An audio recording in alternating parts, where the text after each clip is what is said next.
Welcome everybody to Journalism Day. I am so glad to be with you, even in these highly constrained circumstances. Usually when we get together on Journalism Day, it's just us, the students and the faculty, and our purpose is to celebrate you together before we join with family and friends the next day, as we will do tomorrow virtually.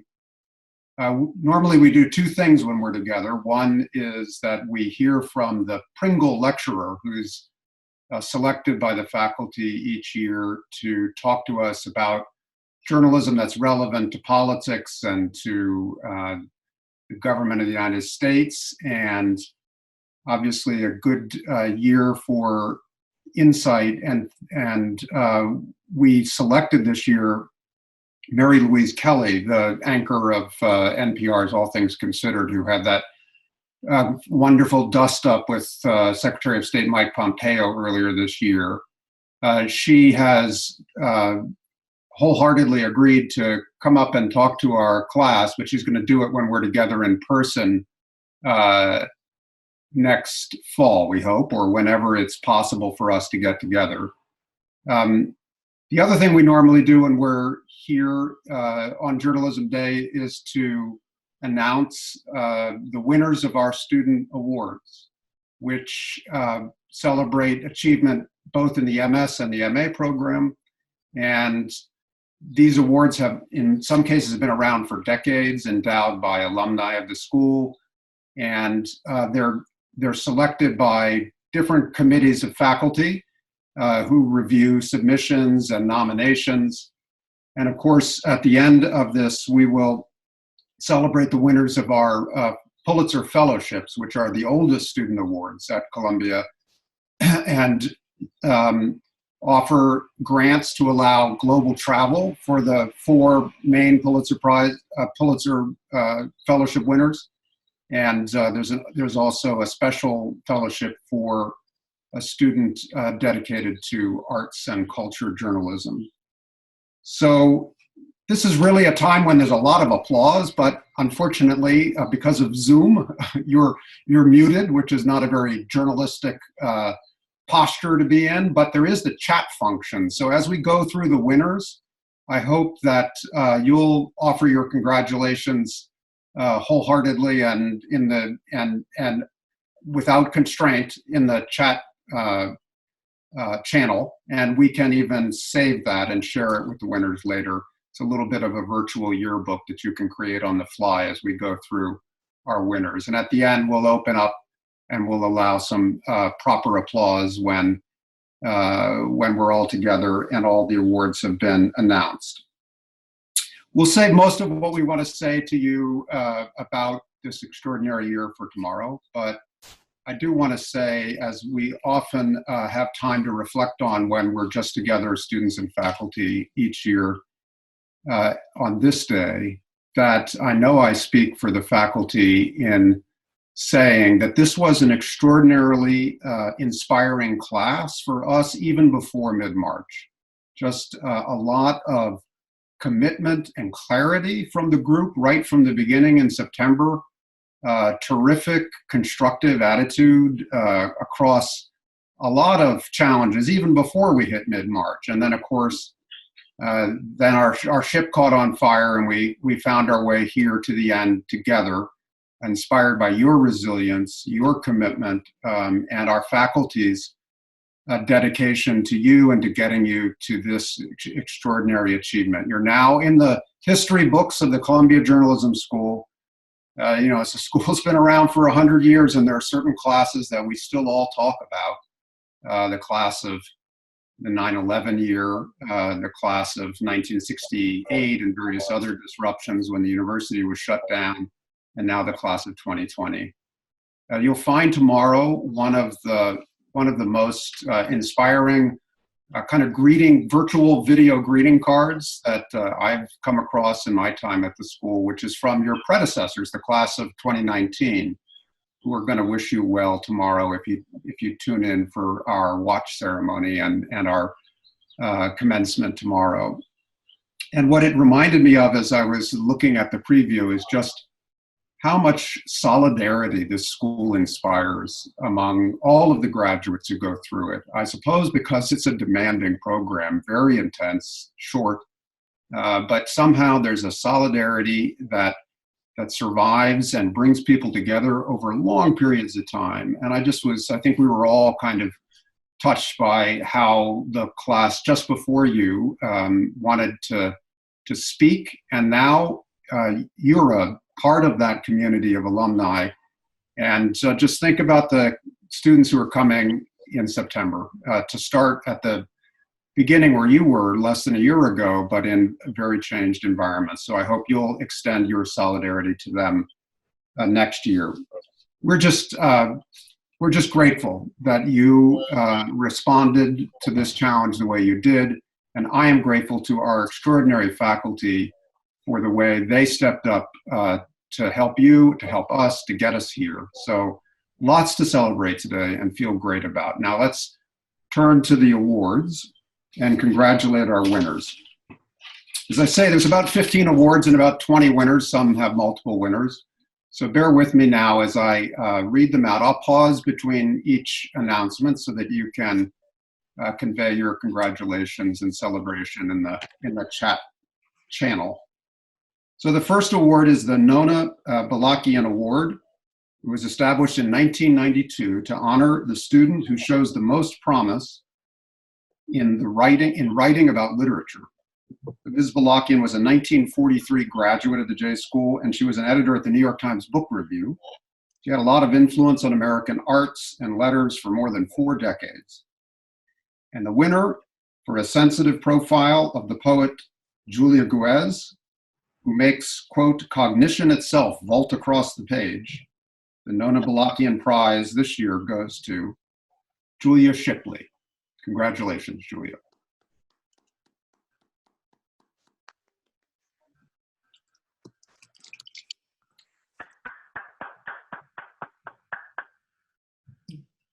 Woo! Next up, the Richard Blood Award. It's given to the student judged by a panel of the former professor's students to have written the best New York City-based investigative hard news or news feature. And the winner this year for a thoroughly reported piece on Chinese immigrants who seek shelter in internet cafes when no other housing is available. The Richard Blood Award goes to Carson Kessler. Congratulations, Carson.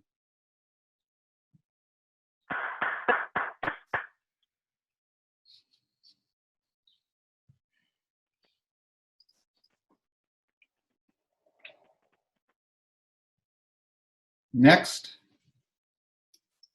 the Brown Tao Award for Excellence in Computational Journalism, sponsored, as you might guess, by the Brown Institute for Media Innovation and the Tao Center for Digital Journalism.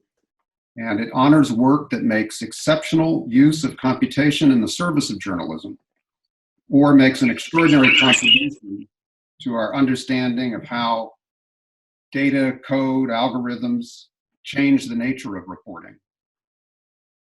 The award this year goes to a truly unique system that tracks the genesis and initial propagation of memes from isolated internet subcommunities like 4chan out to mainstream platforms like Twitter and Facebook.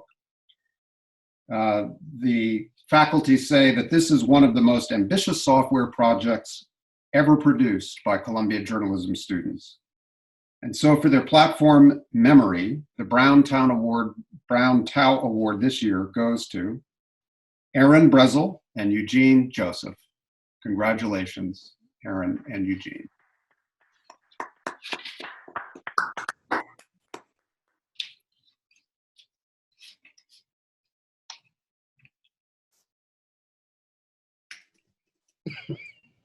Next, an award that recognizes character as much as journalistic achievement.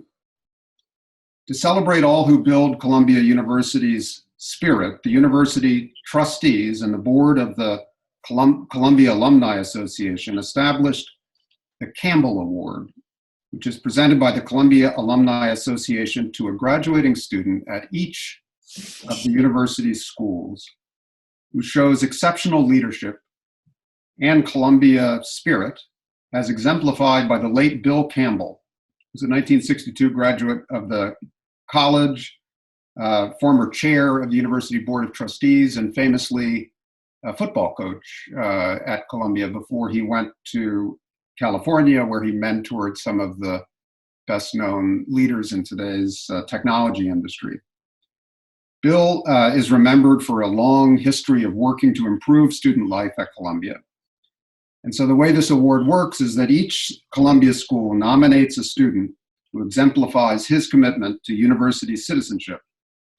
This year, the winner, for the light and energy she spread around the school, her championing of fellow students, and her willingness to pitch in on projects whenever asked. This year's Campbell Award winner is Rita Amoka. Congratulations, Rita.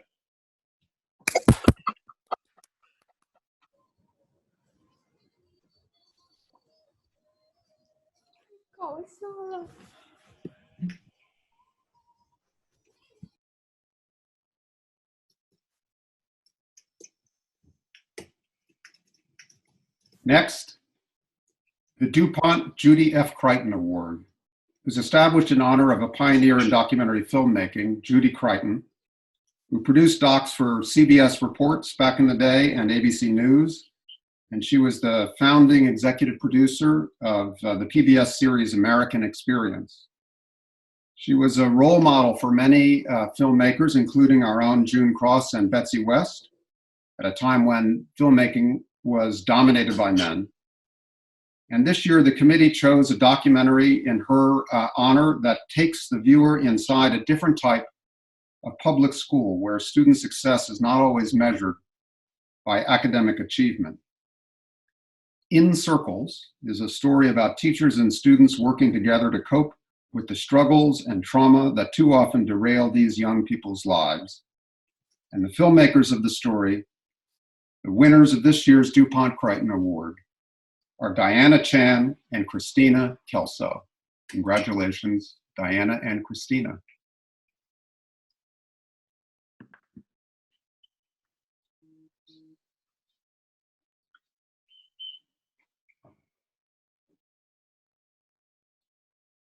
The Phillip Greer Scholarship Fund Award, which was presented for the first time in 1988, was established in honor of the late Phillip Greer. He was a financial correspondent and columnist for the New York Herald Tribune and the Washington Post. And its purpose is to recognize outstanding financial writing in both the MS and MA programs. And the MS winner this year is Alexander Lemonides.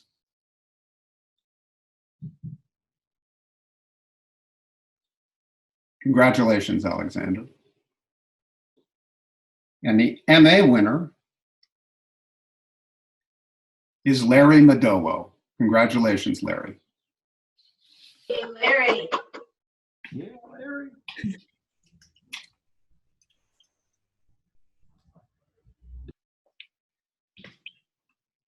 Next up, the Fred M. Hechinger Journalism Education Award was established by the Hechinger Institute on Media Education at Teachers College here at Columbia, or an affiliated university at Columbia. The prize is conferred for the best education story.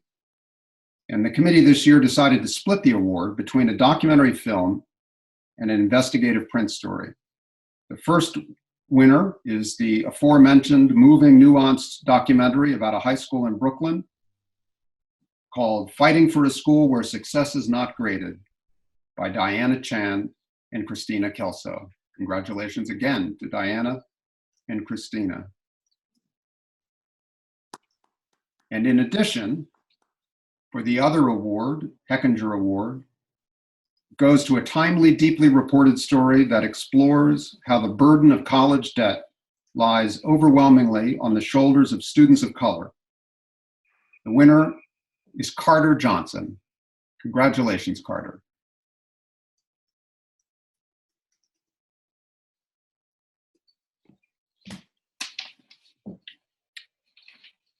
Next, the Journalism Editorial Award recognizes excellence in editorial writing. Opinion pieces such as editorials, commentaries, and essays with a strong point of view are considered. For his finely crafted editorial on the Trump administration's attacks on public libraries and what that means for the government's role in supporting basic needs of our society, the award this year goes to Eric Bengal. Congratulations, Eric.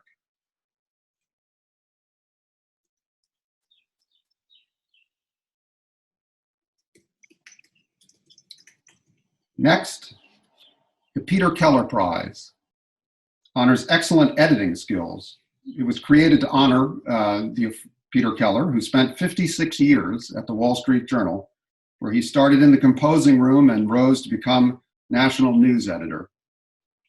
As night editor for over 25 years, he created one of the highest editing standards in the nation, and he trained several generations of reporters and editors at the Journal. This year's Peter Keller Prize goes to Celia Hutteberg. Congratulations, Celia.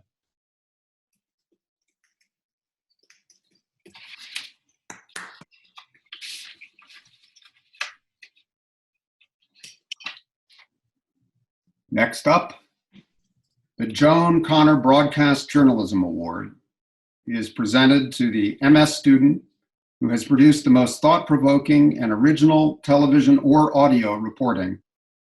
It was established by Dean Emerita Joan Connor, who had a long and award-winning career as a producer for WNET Channel 13, in addition to making a real impact on our school as dean. The winner this year of the Joan Connor Broadcast Journalism Award is Anya Schultz. Congratulations, Anya.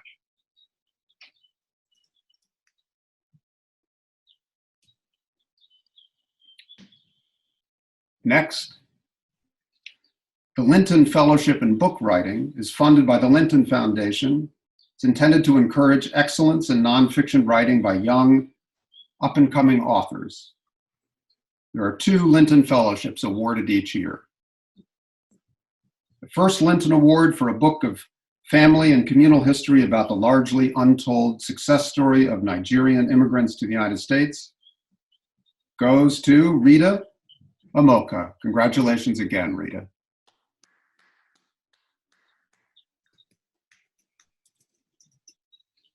And the second Linton Award for a narrative history of America's student loan crisis goes to Jillian Berman, who took the book seminar this year as a Knight Badgett Fellow. Congratulations, Jillian.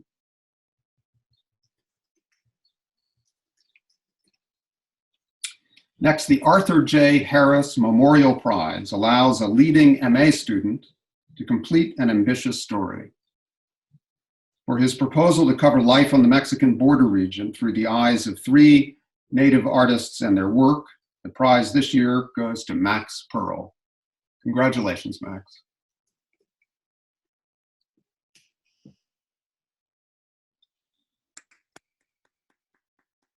Another MA prize now, the MA Thesis Prize, which recognizes original reporting and fine storytelling.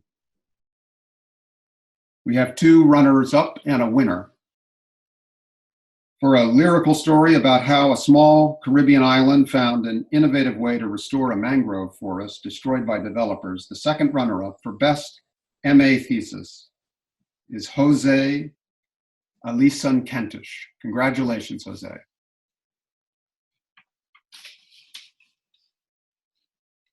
For a complex investigation into how mothers living near contaminated areas unwittingly pass toxic compounds to their infants through breastfeeding, the first runner-up for Best MA Thesis is Sarah Hertes. Congratulations, Sarah. And finally, for a deeply reported, beautifully written story about how 2 unassuming women, in their zeal to stop the Dakota pipeline, become radical eco-terrorists, the Best MA Thesis Award this year goes to Julia Shipley. Congratulations, Julia.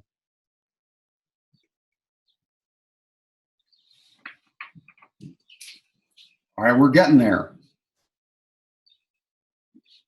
For any of you who have met Melvin Mencher, you know why this award resonates across a long history at the school. But the Mencher Award is given each year to honor Professor Melvin Mencher, who taught several generations of journalists at Columbia before retiring in 1990. The award recognizes superior reporting on local government activity.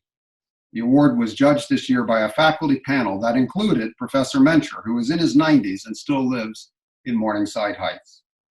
The committee chose a smartly reported story about the sporting fields on Randall's Island and how private schools are given preferential treatment over public schools, even though this is public land. The award this year goes to Amanda Kristovich. Congratulations, Amanda.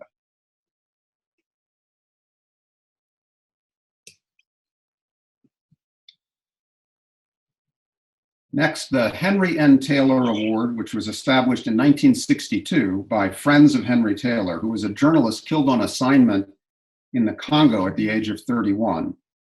It's given annually to a student in the international program, that is, an international student, who has demonstrated the qualities of a superior journalist. The award includes a grant for providing for travel in the United States for the winner. And this year, the Henry N. Taylor Award goes to Sichi G. Congratulations, Sichi.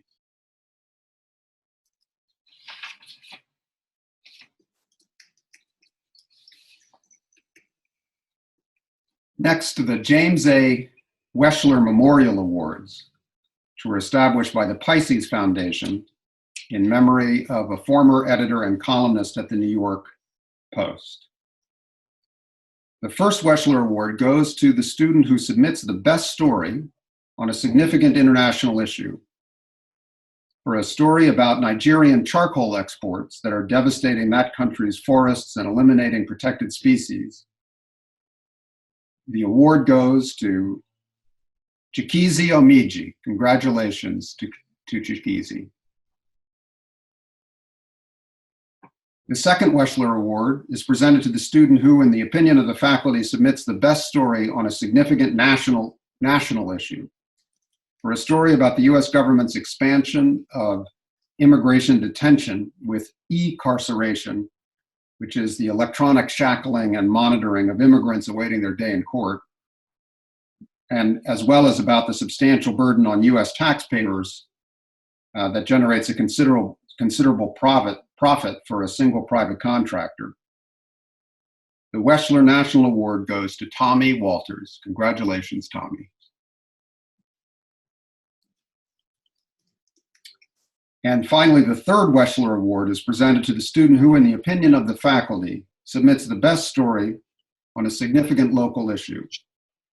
For a poignant piece about residents suffering because of the New York Housing Authority's ongoing failure to provide heat, the Wessler Local Award goes to Carson Kessler. Congratulations, Carson.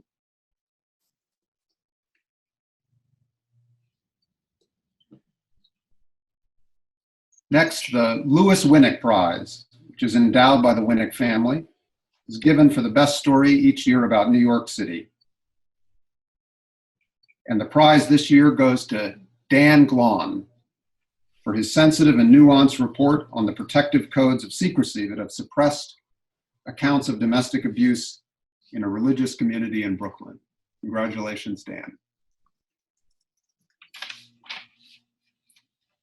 And now, as we come to the end of these awards announcements, we honor the highest achievers in the class. The 4 Pulitzer Traveling Fellowships for MS students, and the Special Fellowship for an MA student or interested in arts and criticism. These awards this year were judged by both a combination of MS honors achievements and qualitative testimony by faculty and a review led by Sheila Coronel. And we really are very proud of all of these Pulitzer winners. So the Pulitzer Traveling Fellowship for a student with a special interest in the arts and arts criticism goes to MA student Harry Tafoya. Congratulations, Harry.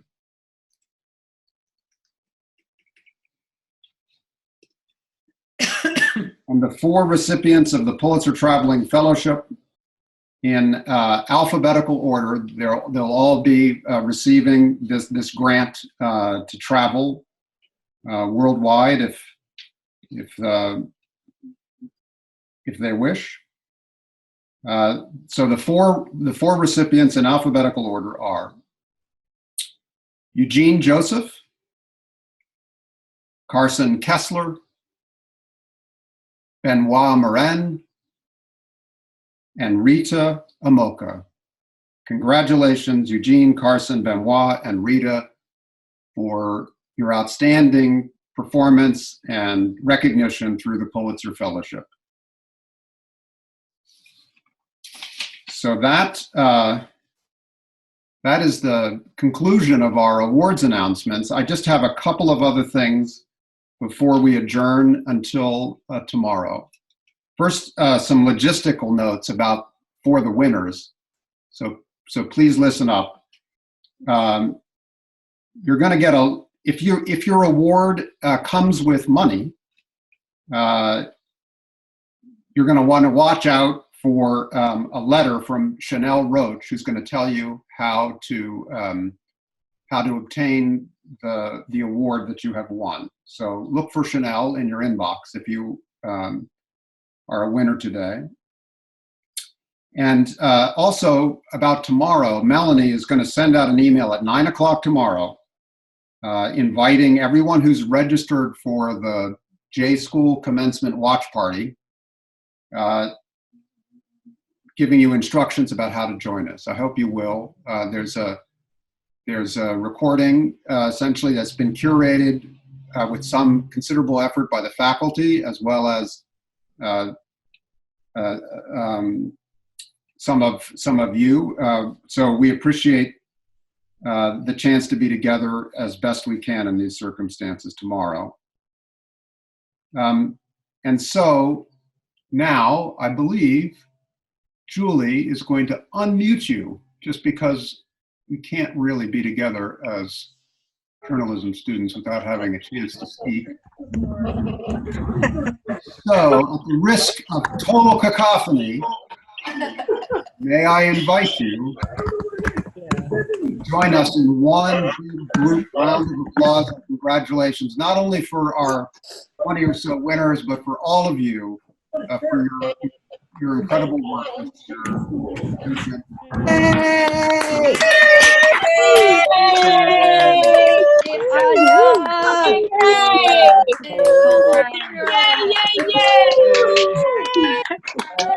Inspiring.